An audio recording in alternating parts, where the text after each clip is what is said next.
বিসমিল্লাহির রহমানির রহিম। অধ্যায় 10 স্থির তড়িৎ, লেকচার 6।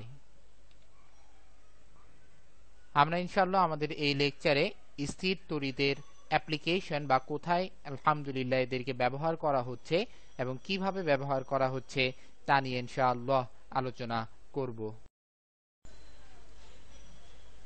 নতুন নতুন ভিডিও পাওয়ার জন্য মিজান একাডেমি ইউটিউবের চ্যানেলটিতে সাবস্ক্রাইব করুন এবং আমাদের সাথে থাকার জন্য নতুন আপডেট পাওয়ার জন্য www.mizanacademy.com এ চোখ রাখুন এবং ফেসবুকে থেকে নতুন আপডেট অথবা ইনফরমেশনের জন্য ফেসবুকে মিজান একাডেমিতে একটি লাইক দিন।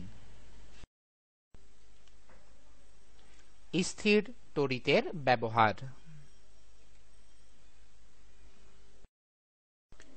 স্থির বৈদ্যুতিক রং স্প্রে। আমরা আমাদের দৈনন্দিন জীবনে অনেক জিনিসপত্র ব্যবহার করে থাকি, গাড়ি, আলমারি, সাইকেল, যেগুলো মোটামুটি রং করা জরুরি হয়ে থাকে। আমরা সনাতন পদ্ধতিতে রং করার যে সিস্টেমটা দেখে এসেছি সেটি হচ্ছে ব্রাশ দিয়ে রং করা, কিন্তু আধুনিক পদ্ধতিতে স্প্রের সাহায্যে রং করা হয় এবং সেই স্প্রের মধ্য দিয়ে যে রংটি নির্গত হয় আমরা ছবিতে দেখতে পাচ্ছি। এই যে গান থেকে যে রংটি বের হচ্ছে এই রঙের মধ্যে নেগেটিভ চার্জে চার্জিত, দ্যাট মিন্স রংটি আহিত কণা। এভাবে মূলত কোনো গাড়িকে বা কোনো ম্যাটেরিয়ালসকে আহিত বা স্থির তড়িৎ ব্যবহার করে রং করা হয়। এটা আমরা পরে আসতেছি গাড়িটাকে কিভাবে রং করে। আমরা প্রাথমিক অবস্থায় দেখি যে নরমালি ভাবে রং করতে হলে আহিত কণা দ্বারা কিভাবে করতে হয়। ধরে নিলাম এই যে ঝুলানো দ্বন্দ্বটি কি করতে হবে, আহিত রং করতে হবে কি দ্বারা, স্থির তড়িৎ ব্যবহার করে। যে দ্বন্দ্বটি রং করতে হবে সেই দ্বন্দ্বটির এক প্রান্ত অবশ্যই কিন্তু ভূমির সাথে কানেক্টেড বা গ্রাউন্ডের সাথে কানেক্টেড থাকতে হবে এবং যে নজেল বা গান দিয়ে রং ছোড়া হবে সেই নজেল বা গানের মধ্যে এক ধরনের জেনারেটর, তড়িৎ জেনারেটর সংযুক্ত থাকে, যে তড়িৎ জেনারেটরটি এই রঙের কণাগুলোকে ঋণাত্মক আধানে আহিত করে থাকে।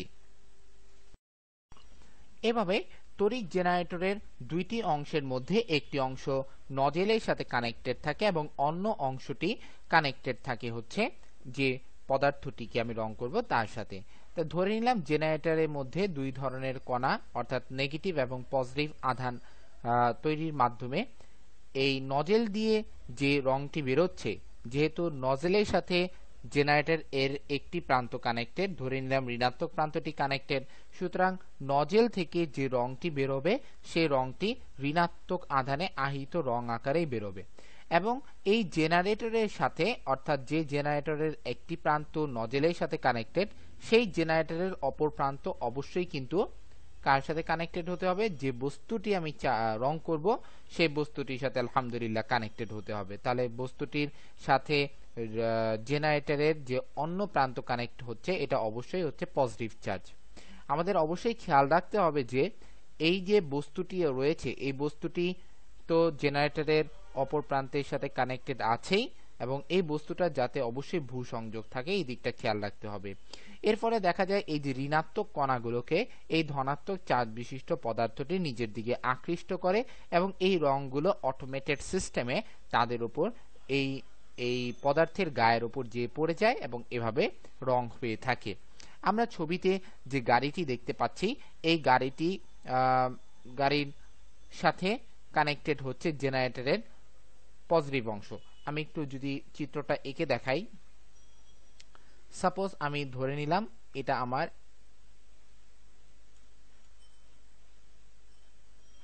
জেনারেটর। এই জেনারেটরের একটা অংশের সাথে হচ্ছে আমাদের এই গান কানেক্টেড আর জেনারেটরের আরেকটা অংশের সাথে আমি ধরে নিলাম আমাদের এই গাড়ি কানেক্টেড। জেনারেটরের পজিটিভ অংশের সাথে আমাদের গাড়িটি কানেক্টেড এবং জেনারেটরের নেগেটিভ অংশের সাথে এই নজেলটি কানেক্টেড। তাহলে এখান থেকে নেগেটিভ আধান কিন্তু এখানে যাচ্ছে আর পজিটিভ আধান গাড়িতে যাচ্ছে। যখন নেগেটিভ আধান নজেলে যাচ্ছে এবং নজেল থেকে রং বেরোচ্ছে, তাহলে নেগেটিভ আধান নিয়ে কিন্তু রংগুলি বেরোচ্ছে। এর কারণে কিন্তু আমরা রঙের গায়ের মধ্যে নেগেটিভ আধান দেখতে পাচ্ছি।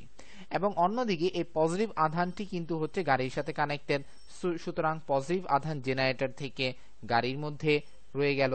এখন যখন আমরা রং করছি, তো রংটা যখন এর গায়ের উপর যাচ্ছে, আমরা জানি বিপরীতধর্মী চার্জ পরস্পরকে আকর্ষণ করে এবং এখানে পজিটিভ এবং নেগেটিভ চার্জ রয়েছে। সুতরাং এই নেগেটিভ চার্জগুলো কি হচ্ছে, পজিটিভ চার্জ বিশিষ্ট অংশ কর্তৃক আকৃষ্ট হচ্ছে এবং এই নেগেটিভ চার্জ বিশিষ্ট রংগুলি এই পজিটিভ চার্জ বিশিষ্ট অংশের উপর এক ধরনের আস্তরণ বা এক ধরনের প্রলেপ সৃষ্টি করে ফেলছে। তার মানে রংগুলি এর গায়ের উপর যে পড়ে যাচ্ছে। এভাবেই আলহামদুলিল্লাহ স্থির বিদ্যুৎ ব্যবহার করে গাড়ি সহ বিভিন্ন তৈজসপত্র স্প্রে করা বা রং করা হয়ে থাকে।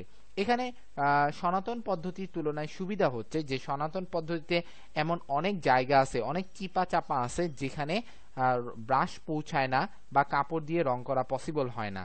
কিন্তু এখানে এই স্প্রেটা করার মাধ্যমে স্প্রের যে ঋণাত্মক চার্জ বিশিষ্ট যে আধান কণাগুলো রয়েছে সেটা কিন্তু গাড়ির যে চিপাচিপি অংশ যেখানে পজিটিভ চার্জ চলে গিয়েছে অলরেডি এই পজিটিভ চার্জ কিন্তু সেই চিপাচিপির মধ্যেও এই নেগেটিভ চার্জকে টেনে নিয়ে আসে, যেহেতু তারা আকর্ষণ করে।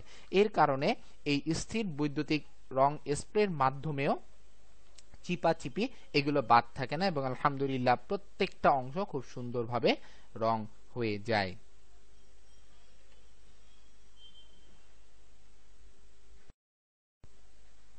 Ink jet printer.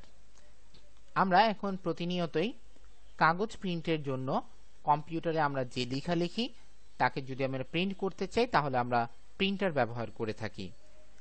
আমরা ইনশাআল্লাহ এখন এই ইঙ্ক জেট প্রিন্টারের কার্যপ্রণালীটা দেখব এবং দেখব আলহামদুলিল্লাহ এখানে পজিটিভ এবং নেগেটিভ চার্জ তথা স্থির তড়িৎ কিভাবে কাজ করে। আমরা দেখতে পাচ্ছি একটি নজেল, এই নজেল থেকে কালি বের হয়, এই নজেলটাকে ইঙ্ক গান বলা হয়ে থাকে। যখন এই নজেল থেকে কালি বের হচ্ছে তখন কিন্তু কালির আধানটা পজিটিভ চার্জ থাকে, এই আধানটা চলে যাচ্ছে ডিফ্লেকশন প্লেট বা কিছু পাতের মধ্য দিয়ে, দুটি পাতের মধ্য দিয়ে। এই দুটি পাত কখনো কখনো পজিটিভ চার্জ হয়, কখনো কখনো নেগেটিভ চার্জ হয়, এটা কম্পিউটার ভোল্টেজ দ্বারা কন্ট্রোল করে। তো আমরা দেখতে পাচ্ছি যখন এই নজেল থেকে পজিটিভ চার্জটা বেরিয়ে যাচ্ছে, যদি আমরা ধরে নেই যে এই ডিফ্লেকশন প্লেটটি পজিটিভ চার্জে চার্জিত, তাহলে কালির পজিটিভ অংশগুলোকে সে বিকর্ষিত করবে এবং দেখা যাবে কি যে কালির পজিটিভ অংশটাকে এই পার্টটা যদি পজিটিভ চার্জে চার্জিত হয় তাহলে বিকর্ষিত করবে এবং এই পার্টটা নেগেটিভ চার্জে চার্জিত হওয়ার কারণে আকর্ষিত করবে। আমি আবারও বলছি, ডিফ্লেকশন প্লেট বা যে প্লেটটি রয়েছে যার ভিতর থেকে কালি প্রবেশ করে তার কার্যপ্রণালীতে এই ডিফ্লেকশন প্লেটটি কম্পিউটারে ভোল্টেজ কর্তৃক নিয়ন্ত্রিত হয়। এরা কখনো, সাপোজ আমি এক্সাম্পল দিচ্ছি, এটা পজিটিভ চার্জ, এটা নেগেটিভ চার্জ, আবার এটাও পজিটিভ চার্জ হতে পারে বা এটাও নেগেটিভ চার্জ হতে পারে। এখন পজিটিভ চার্জের কালি যাচ্ছে, এখান থেকে যখন যাবে তাহলে এই প্লেটটা কিন্তু অবশ্যই পজিটিভ চার্জটাকে কি করবে, বিকর্ষণ করবে। যদি এইটা ধনাত্মক চার্জে চার্জিত থাকে তখন কিন্তু কালিটা এই নেগেটিভ অংশটা আকর্ষণ করে নিবে। আবার ধরলাম এবার এই প্লেটটা ঋণাত্মক চার্জে চার্জিত, তাহলে কি হবে, কালি যাওয়ার সময় এই প্লেট কর্তৃক আকৃষ্ট হবে এবং এই প্লেট কর্তৃক বিকর্ষিত হবে। এটাই হচ্ছে মূলত ডিফ্লেকশন প্লেটের কার্যপ্রণালী। আচ্ছা, এখন হলো কি ঘটনাটা, কালি এখান থেকে চলে গেল, আমরা সাপোজ ধরে নিলাম যে প্লেটটা ধনাত্মক বা ঋণাত্মক আধানে আহিত রয়েছে। এখন দেখা যাবে যে যে অঞ্চলটি, যেমন আমি যদি ধরে নেই যে এই অঞ্চলটি ধনাত্মক আধানে আহিত এবং এই অঞ্চলটি ঋণাত্মক আধানে আহিত, তাহলে এখান থেকে যে কালিগুলি বিকর্ষিত হবে এই প্লেট কর্তৃক, সেই কালিগুলো কিন্তু বিক্ষিপ্ত হবে বা ছড়িয়ে পড়বে। ছড়িয়ে পড়ার কারণে তারা কিন্তু এভাবে যে ছড়িয়ে এই চলমান যে পেপারসটা আছে তার উপর পড়ে। এখন এখানে কথা হচ্ছে কি, সবসময় কি এটা পজিটিভ থাকবে, সবসময় নেগেটিভ থাকবে? তাহলে তো একই জায়গায় বারবার কালি পড়তে থাকবে, তাহলে তো প্রিন্ট হবে না।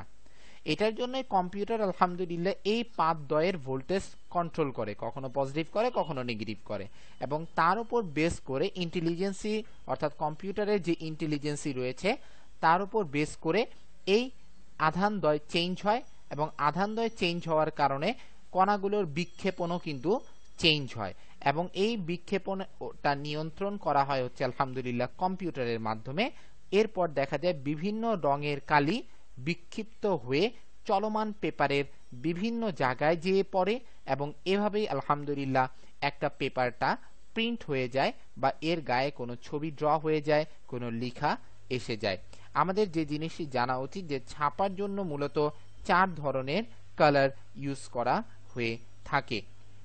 তো মোটামুটি আমরা এভাবেই দেখলাম যে কিভাবে ধনাত্মক এবং ঋণাত্মক পাতগুলো কালিকে কিভাবে কন্ট্রোল করে কালিকে পেপারসের ওপর বিক্ষেপণ করে একটি প্রিন্ট পেপার আমাদের প্রদর্শন করে দেয় আলহামদুলিল্লাহ।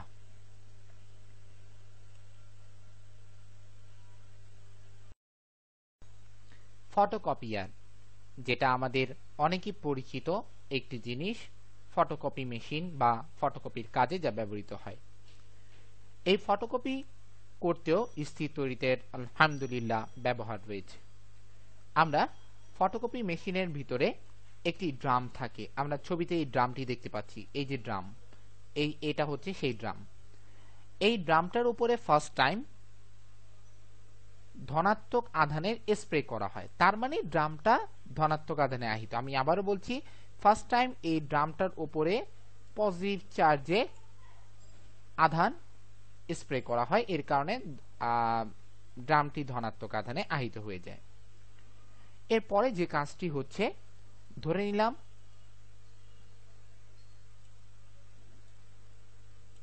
এটা একটা পেপারস,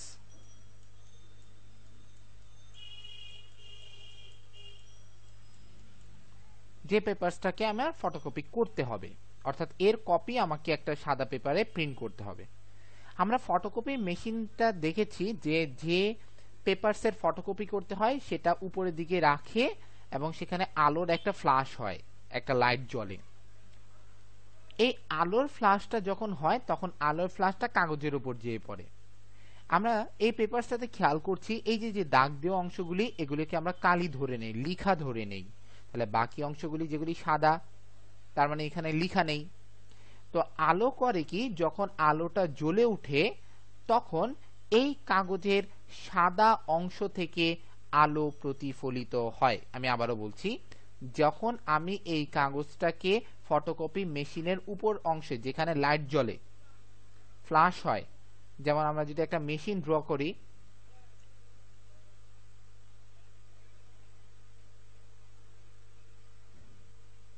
এখানে যে পেপারসটা ইনপুট করে, এখানে পেপারসটা দেওয়ার পরে তারপর এখান থেকে লাইটের একটা ফ্ল্যাশ হয়, তো এই লাইটের ফ্ল্যাশটাই এই পেপারসের উপর যেয়ে পড়ে, তখন সাদা যে অংশগুলিও রয়েছে অর্থাৎ যে অংশগুলোতে লেখা নাই সে অঞ্চল থেকে আলো প্রতিফলিত হয়, এবং যে অঞ্চলে কালি রয়েছে, লেখা রয়েছে, সে অঞ্চলে কোনো আলো প্রতিফলিত হয় না। এরপর এই পেপারস থেকে যে আলোটি অর্থাৎ সাদা অংশ থেকে যে আলোটি প্রতিফলিত হয়, সেই প্রতিফলিত আলোটি সরাসরি ড্রামের উপর যেয়ে পড়ে, অর্থাৎ সাদা অংশ থেকে প্রতিফলিত আলোটি কোথায় যেয়ে পড়ছে, ড্রামের উপর যেয়ে পড়ছে। এর ফলে ড্রামের উপর কেন্দ্রীভূত হয়, এবং ড্রামের যে স্থানটি সাদা কাগজ দ্বারা প্রতিফলিত আলো পড়ে সেখান থেকে ধনাত্মক আধান বেরিয়ে যায়। এখন ধনাত্মক আধান যখন ড্রাম থেকে বেরিয়ে যাচ্ছে, কার জন্য? প্রতিফলিত আলোর জন্য। প্রতিফলিত আলো কেন হয়? সাদা অংশের জন্য হয়। তাহলে আমাদের বুঝতে হবে এখন ড্রামের মধ্যে যে আধানগুলি এখন রয়েছে সেগুলি কিন্তু আলহামদুলিল্লাহ আমাদের কাগজের কালো কালি যুক্ত অঞ্চলের জন্যই রয়েছে। আমি আবারও বলছি, প্রতিফলিত আলো, সাদা অংশ থেকে প্রতিফলিত আলো কোথায় যেয়ে পড়ছে? ড্রামের উপর যেয়ে পড়ছে। এর ফলে ড্রাম থেকে ধনাত্মক চার্জ বেরিয়ে যাচ্ছে। তাহলে যে অঞ্চল থেকে ধনাত্মক চার্জ বেরিয়ে যাচ্ছে সেটা তো হচ্ছে কাগজের সাদা অংশের জন্য দায়ী। যেহেতু সাদা অংশের জন্য কাগজের জন্য সেই ধনাত্মক অংশ বেরিয়ে যাচ্ছে, তাহলে বাকি যে ধনাত্মক অংশগুলো ড্রামের মধ্যে আছে সেগুলো কার জন্য? অবশ্যই লিখা সম্বলিত অঞ্চলের জন্য। কারণ লিখা সম্বলিত অঞ্চল থেকে তো আলো প্রতিফলিত হয়নি। তার মানে লিখা সম্বলিত যে অঞ্চল তার জন্যই কিন্তু এখন পজিটিভ চার্জটা এই ড্রামের উপর স্টোর আছে, এবং বাকি যে চার্জগুলি বেরিয়ে যাচ্ছে সেগুলো হচ্ছে পেপারসের সাদা অংশের জন্য বেরিয়ে গেল। এরপর আমরা উপরে দেখতে পাচ্ছি একটি প্রকোষ্ঠের মতো রয়েছে যেখানে কালি রয়েছে, এবং এই কালিটি ঋণাত্মক অংশে চার্জে চার্জিত। এই কালিটির চার্জ হচ্ছে নেগেটিভ। এই কালিটি ড্রামের উপর দেওয়া হয়, তাহলে ড্রামে রয়েছে ধনাত্মক চার্জ এবং কালি হচ্ছে ঋণাত্মক চার্জ। তার মানে হচ্ছে ধনাত্মক চার্জ বিশিষ্ট এরিয়াগুলো এই কালিকে নিজের দিকে আকর্ষণ করে আঠালো ভাবে ড্রামের সাথে মিশে যায়। আবারও বলছি, এই উপরের অঞ্চলটা দেখতে পাচ্ছি, এই অঞ্চলটা হচ্ছে একটা প্রকোষ্ঠ, কালি ধরে রাখার প্রকোষ্ঠ। কালিটা হচ্ছে ঋণাত্মক চার্জে চার্জিত, এবং এই কালিটা ড্রামের ওপর ফেলা হয়। ড্রামে অলরেডি পজিটিভ চার্জ রয়েছে, এবং এই ঋণাত্মক অংশের কালিটা পড়ার কারণে ধনাত্মক অংশ ঋণাত্মক অংশের কালিটাকে আকর্ষণ করে নিজের সাথে মিশিয়ে ফেলে বা মিলিয়ে ফেলে। এর ফলে কি দেখা যায়? এর ফলে দেখা যায় যে ধনাত্মক অংশের মধ্যে ঋণাত্মক অংশের কালিটা একদম আকর্ষিত হয়ে লেগে গেল। এখন এই একটি সাদা পেপারস পজিটিভ চার্জে চার্জিত করে এই ড্রামের ভিতর দিয়ে পাঠানো হয়। তাহলে এখন পেপারসটা কি চার্জে? পজিটিভ চার্জে চার্জিত, এবং এই পেপারসটা এখন চলে যাচ্ছে সামনের দিকে। যাওয়ার পর সেটা কোথা দিয়ে যাবে? ড্রামের গায়ে লেগে লেগে বের হবে। এখন ড্রামের গায়ে কিন্তু কালির একটা প্যাটার্ন অলরেডি পড়ে গেল, অর্থাৎ যে অঞ্চলগুলিতে পজিটিভ চার্জ ছিল সেই অঞ্চলে ঋণাত্মক কালি এসে মিশে একটা ফরম্যাট বা একটা মানে কি বলে যে প্যাটার্ন গড়ে তুললো। এখন এই ধনাত্মক চার্জে চার্জিত বস্তুটা যখন এটার ভিতর দিয়ে যাবে তখন কি হবে? ফার্স্ট টাইম ড্রামটা, এই ড্রামে যে প্যাটার্নগুলি রয়েছে এই প্যাটার্নটা এই কাগজের উপর পড়ে যাবে। কেন? কারণ ড্রাম তো এই পেপারসের উপর একটা চাপ দিবে। যেমন নর্মালি জিনিস আমরা কোনো কিছু ডিজাইন করে যদি কোনো বস্তুর উপর চাপ দেই তাহলে সেই ডিজাইনটা বস্তুর উপর ছাপ পড়ে যায় না? ঠিক সেম ভাবে এই ড্রামের মধ্যে যে কালিগুলি রয়েছে, অর্থাৎ যে কালিগুলির প্যাটার্ন রয়েছে, সেই প্যাটার্নটা এখন ধনাত্মক চার্জ বিশিষ্ট কাগজের ওপর ছাপ পড়ে যাবে।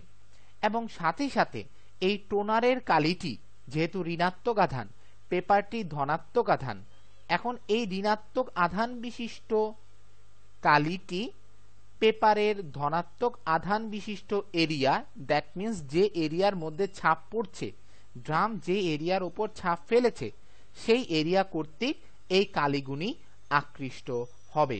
এবং হওয়ার পর আমাদের দেখাই যাচ্ছে যে এইখান থেকে যখন বেরিয়ে যাচ্ছে তখন কিন্তু অলরেডি কালির প্যাটার্নটা পড়ে যাচ্ছে বা কালির ছাপটা পড়ে যাচ্ছে। আমি আবারও বলছি এই ব্যাপারটা, যদিও একটু টাফ।